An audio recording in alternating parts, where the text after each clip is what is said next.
Kyle here from All Media Reviews.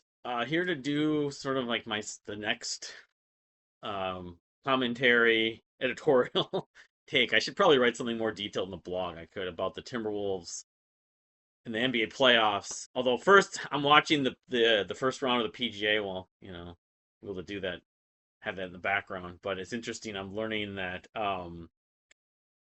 they're playing at Quail Hollow in North Carolina in Charlotte, and Rory's right now is like even par. But Rory McIlroy has the course record at this place, 61. They played last week's tournament Truist at this course at points. It was in Philadelphia last week.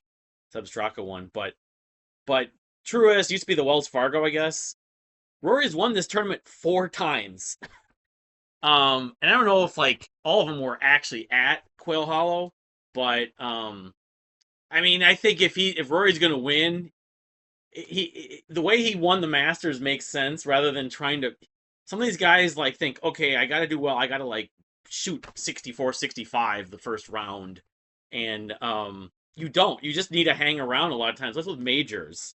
I mean, you can, but you could peak and then not play well later. I'd rather play well at the end, and he won the Masters that way. So it'd be interesting to watch the PGA second major of the season. So, but anyway, on to I'll be doing a collection update later, probably today. I'm doing a separate video, but onto the Timberwolves and Warriors series, and then what's happening in the rest of the NBA playoffs. I they didn't play like perfect, but clearly like going into that series, the size thing was like the Lakers series where the Wolves had just a clear cut size advantage, and they even though the Warriors have been very good defensively, the Wolves have a very kind of very effective defense when they have all these guys playing. They made it tough for the most part. A few of the guys on the Warriors. I mean, obviously the Steph Curry injury, everyone's making a fuss out of. I really, even though I was thinking it was sort of a pick 'em on the surface because of how hot the Warriors had been toward the end of the season, but after seeing them play Houston, especially after Houston took them to 7 games, and the minutes that learning that Curry played, I don't think the Wolves would have lost to them. They might. It might have gone more than 5 games. Then again, it might not have, because the depth and the defense, and then it's just a matter of the game one was. Well, you wouldn't have thought it would have happened after the 4 or 5 day break they had, and Golden State didn't. It was kind of an aberration about the shooting. Those back to back from the poor shooting game against the Lakers in Game 5, but I don't know. Part of it is learning like how to approach the defenses, and like the Golden State went into a zone for a while. Honestly, if I was a coach and it wasn't working against the Wolves, I would have played more zone. Granted, the Wolves need to figure out. Like, we used to play a zone offense when we used to play basketball and face a defense.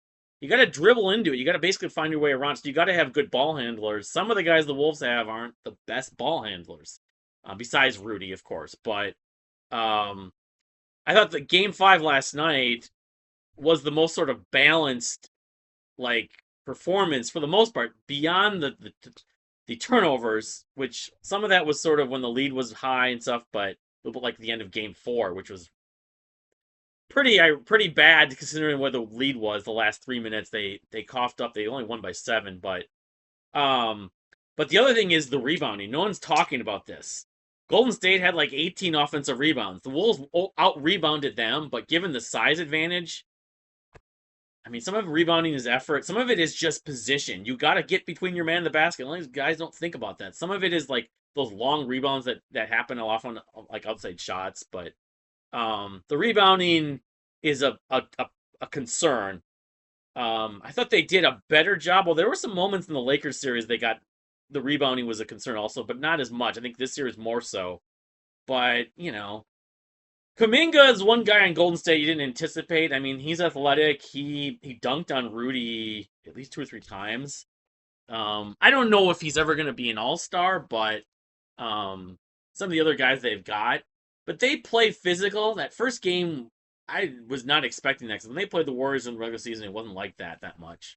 But no, I'm not surprised. I'm a little bit relieved that the Wolves were able to sort of weather the storms when the Warriors make a run. So if they play, depending on who they play in the Western Conference Finals, Denver or Oklahoma City, probably Oklahoma City, if the Wolves get a lead, they need to be able to find a way to play with the lead and not, handle the ball, not turn the ball over, especially. But having Randall and then McDaniels and to some degree some of the other guys, DiVincenzo finally, the last couple games he's played better, like offensively. He's done other things well throughout the playoffs, even though there've been moments that it was frustrating to watch him, but fouls that he committed. But as a whole, I thought last night was probably his best game. He still hasn't really gone off the way he went off with the Knicks last year in the playoffs. He had like 30 in a couple games, and the way that, especially from three, and he had a few games this season, especially like right before he got hurt and toward the end of the season, he had a few games where he ended up hitting 5, 6, 7 threes. It seems like it's not a matter of if, just when.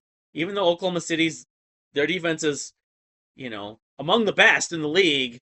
I've said this before. Maybe I haven't said it on camera. I've thought this. I've said this in comments and stuff with Oklahoma City.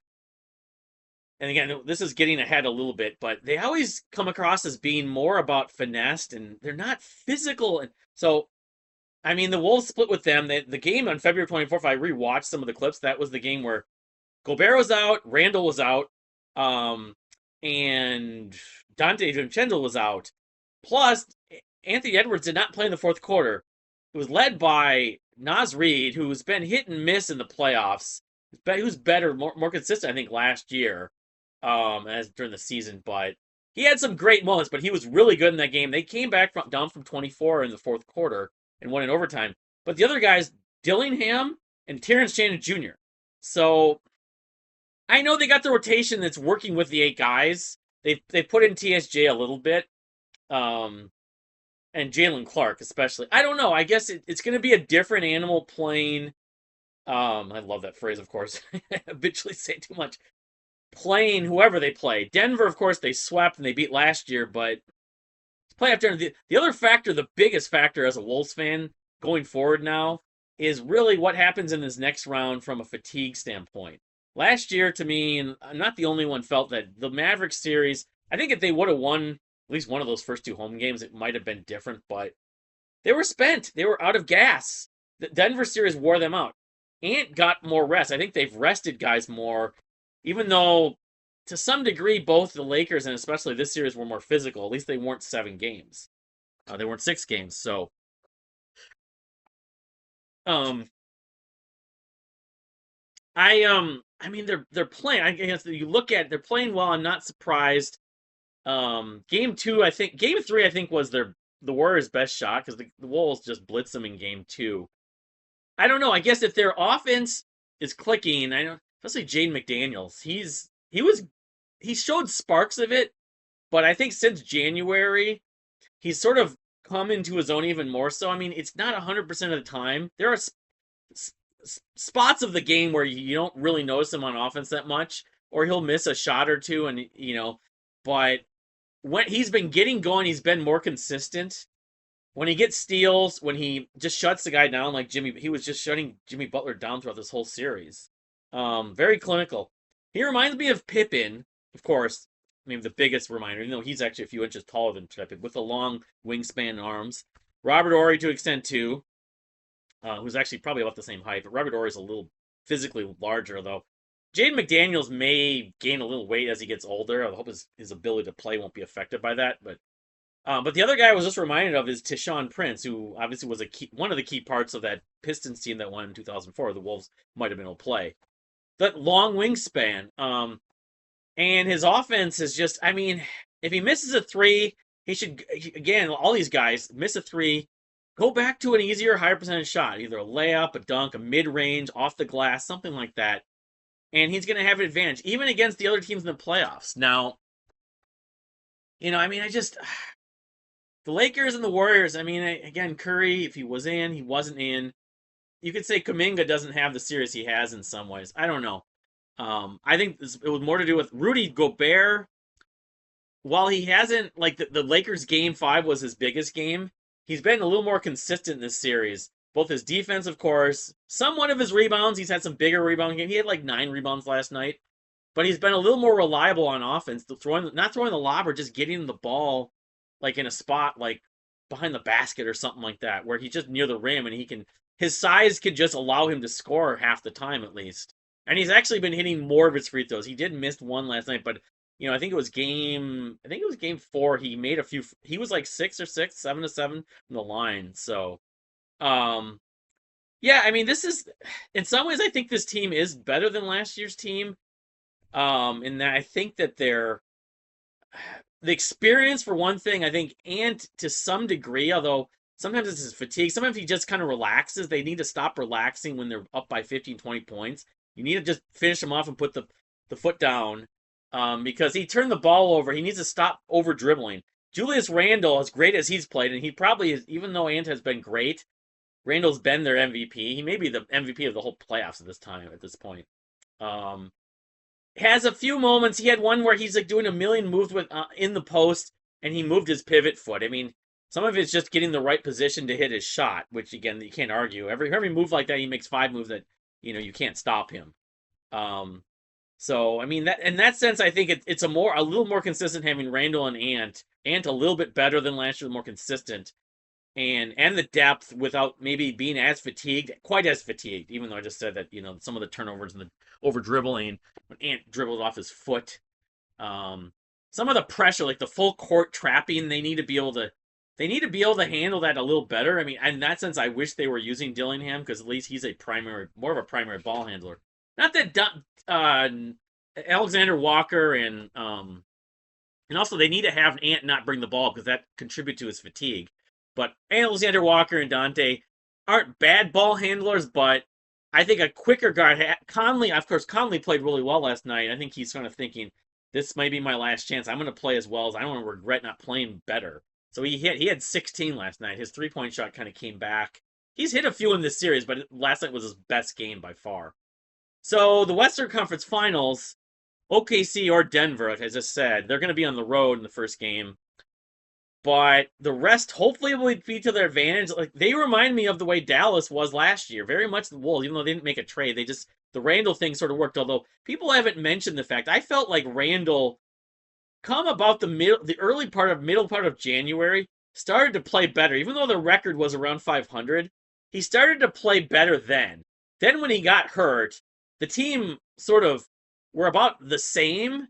And then Gobert got hurt. Those bench guys got a lot. Actually, the deeper bench, the younger guys, showed some life. But Randall, I think he played even better since he came back from the injury. But he was playing. The only part of the season he really didn't play that well was the first like month and a half, 2 months basically. The Toronto game especially. But now you think about some of the losses they did have, even going back to January, those inexcusable losses. Maybe I just think Randall's play improved in when they didn't trade him, that's why they didn't trade him, because he was playing better already at that point, even though that he was hurt, I believe, during the trade deadline. But he played even better and like as a point forward and with Ant after he came back. I just think that people are forgetting that he did play, him and Jaden both. Jaden really played well starting the beginning of the year, and Jaden could be an all-star. I could easily see. I don't know if he's going to be on the first or second team defense, but they played Denver. Yeah, they beat them 4-0 this year, and they swept them. That means it's not going to be a cakewalk. The elevated air in Denver is going to be an issue. I still think they could win, especially given the circumstance of Denver is having to go fight it against OKC. OKC, they could win also. But I think part of it is they'll have an experience advantage and even maybe a little bit of a coaching advantage, having been there last year. The OKC made the second round last year, but they got beat by Dallas. But the other thing is, if they play Denver, it's almost a pick 'em. In fact, a lot of the media may pick them over Denver, even though Denver's would have the home court and the higher seed, of course. But the seeding really doesn't mean a lot, actually, if you because the records were so close. It really means very little. And even the road home thing, the Wolves almost play better on the road at times. The Wolves seem to play best when they're not expected to win. So if they play Oklahoma City and they match up against them, they're going to be the underdog. They'll probably play better based on that. Think the opposite, kind of do the opposite.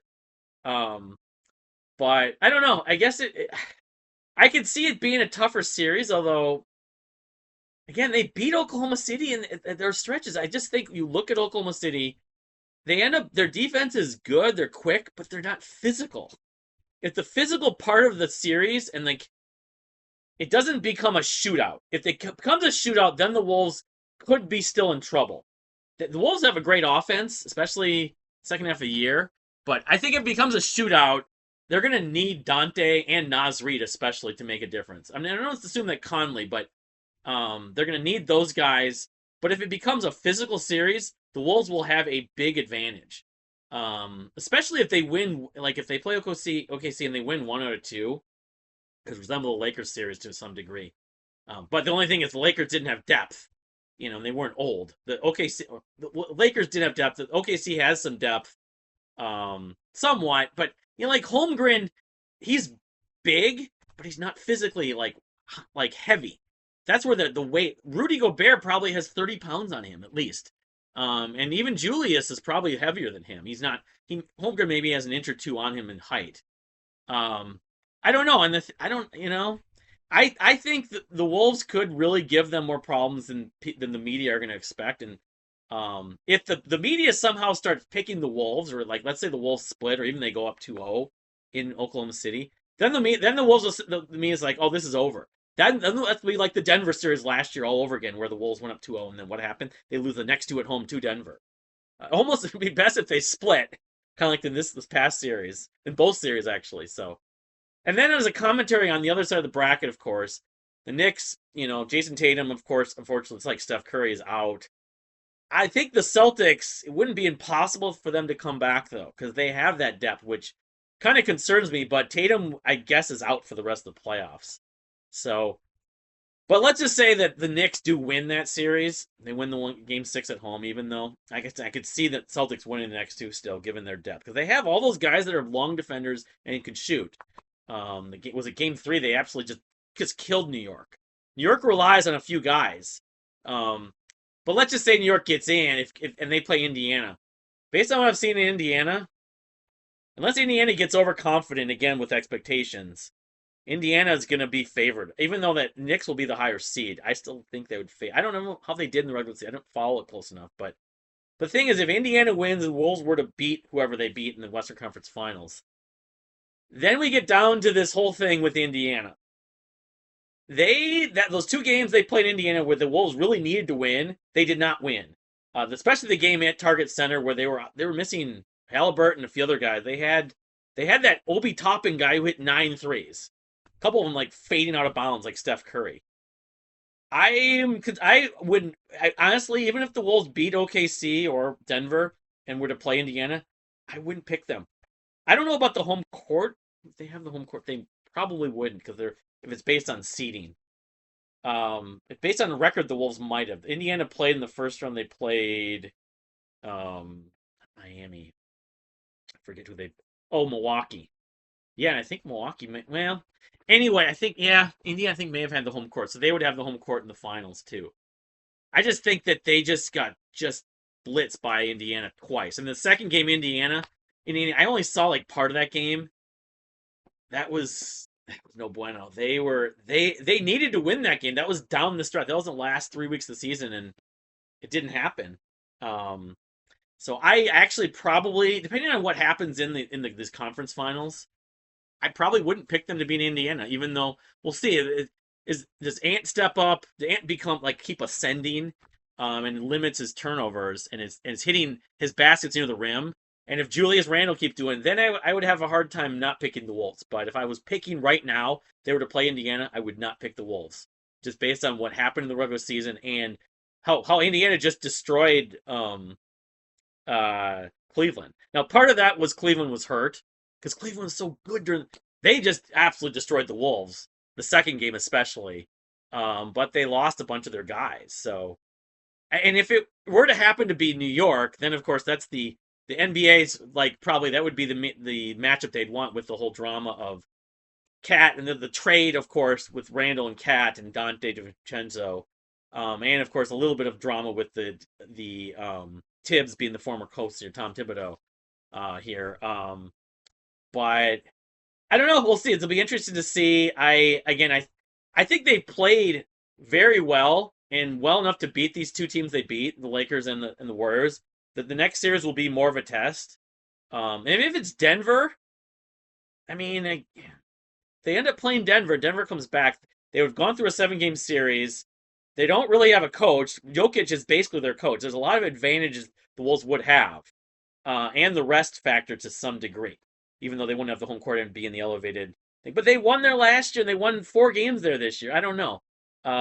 I think at least from a coaching standpoint, it'd be a little bit like the first series against uh, JJ Redick, where Denver's coach has never coached, you know, a head coach in a playoff series, up until this year.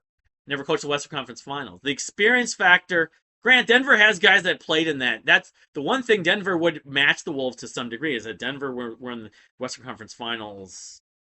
The one year, of course, they won 2 years ago. I don't know if they had been in previous. They had more playoff experience, but I don't know. I just you look at those regular season games and you look at what happened in the playoffs last year.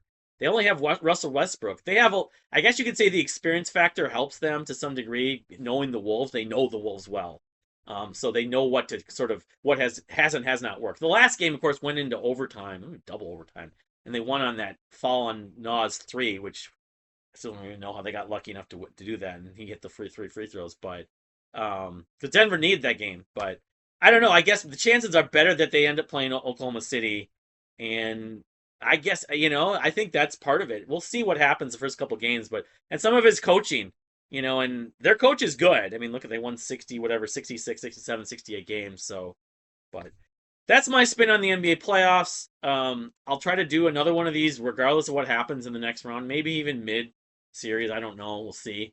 It'll be interesting to see what happens in the East. If the Celtics come back, it'll be interesting. Again, it's what ifs. See them play again the second year in a row against Indiana.